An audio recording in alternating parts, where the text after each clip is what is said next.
मैं मोहम्मद इंतखाब और आज मैं बात करने वाला हूँ कि कंपैरिजन करना अच्छा है या बुरा। तो इस पे बात करने से पहले समझते हैं कि कंपैरिजन होता क्या है।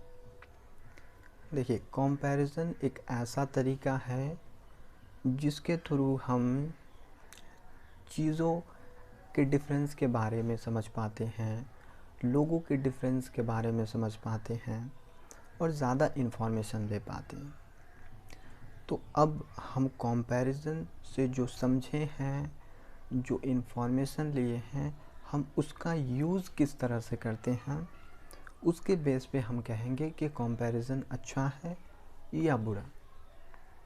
तो इसको एग्ज़ाम्पल से समझते हैं। अगर आप ऑनलाइन कोई सामान परचेज़ किए होंगे तो अच्छे से समझ में आएगा।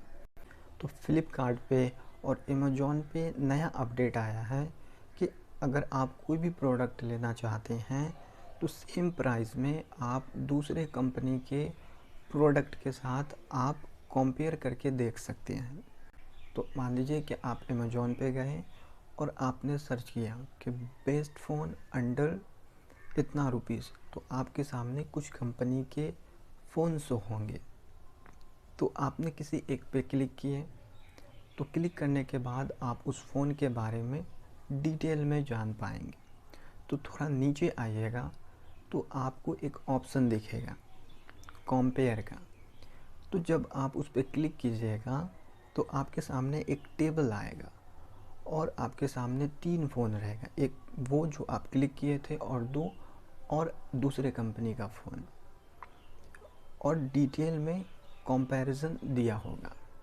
तो मान लीजिए पहला फीचर बैटरी, तो बैटरी ए में कितना है, बी में कितना है, सी में कितना है। फिर उसके बाद कैमरा किस में कितना है, फिर रैम किस में कितना है, प्रोसेसर किसका कैसा है, और भी बहुत सारे फीचर्स को आप डिटेल में जान पाएंगे। तो ये तीनों फ़ोन के बीच आप कंपैरिजन करने के बाद कोई एक फ़ोन आप ऑर्डर कर देते हैं। तो यहाँ पर हम कंपैरिजन कर रहे हैं। तो यहाँ पर कंपैरिजन करने का हमारा पर्पस क्या है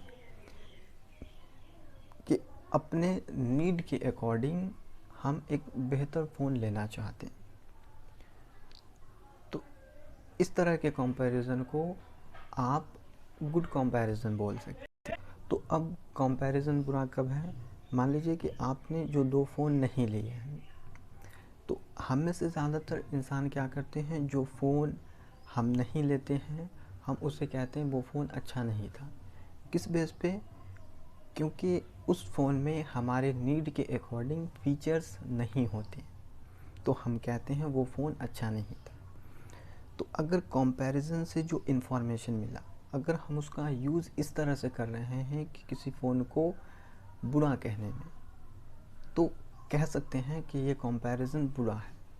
क्योंकि जिस फ़ोन को हम बुरा कहते हैं हो सकता है कि वो किसी दूसरे के लिए अच्छा हो। तो अब आप समझ गए होंगे कि गुड कंपैरिजन क्या है और बैड कंपैरिजन क्या है। चीज़ों के बारे में समझ गए, अब लोगों के बारे में समझते हैं। तो हम लोगों से भी कंपैरिजन करते रहते, चाहे वो हमसे बड़े हों या हमसे छोटे हों। बड़े बोले तो name, fame, money, power, status, knowledge, education wise हम कंपैरिजन करते रहते हैं, छोटे लोगों से भी करते हैं।